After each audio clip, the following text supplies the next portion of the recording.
Hover-based dropdowns should help users browse faster, but in testing, they often did the opposite. Menus popped in and out unexpectedly, frustrating users and disrupting their product hunt. Let's explore what's causing it and how to fix it.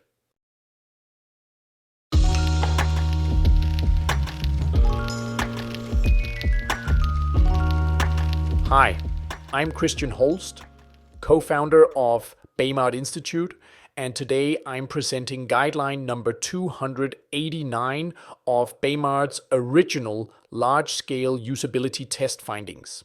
Provide a hover delay of 300 to 500 milliseconds for hover-based drop-down menus. During testing, many users struggled with drop-down menus that appeared immediately when hovering over the main menu, often by accident, such as when moving the cursor down from the search box. Accidental triggering of drop-down menus is a common annoyance. Some users find the flimsy or flickery behavior of quick-appearing hover menus frustrating. Over time, this can reduce their willingness to engage with the main navigation altogether. To prevent accidental triggers of hover-based drop-down menus, there should be a short delay before they appear. A delay of 300 to 500 milliseconds is typically enough to eliminate most unintentional activations. At Macy's, the hover delay allows the cursor to pass over the main navigation without triggering drop-downs.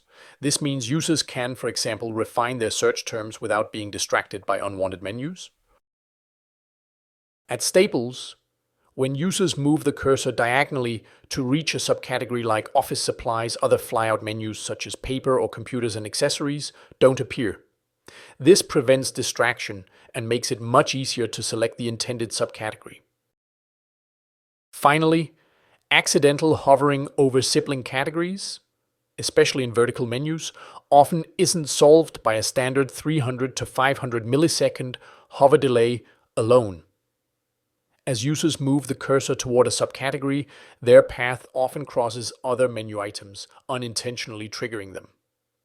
To fix this, consider using a mouse path algorithm that detects user intent. These algorithms add a delay if the cursor moves in a direct line to the submenu. For more precision, you can enhance the logic by factoring in the cursor's acceleration, direction, and origin, essentially applying vector-based tracking to determine when to trigger a menu. These were some of the highlights from our research findings.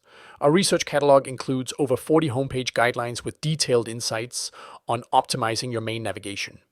Go to baymard.com/product to learn more.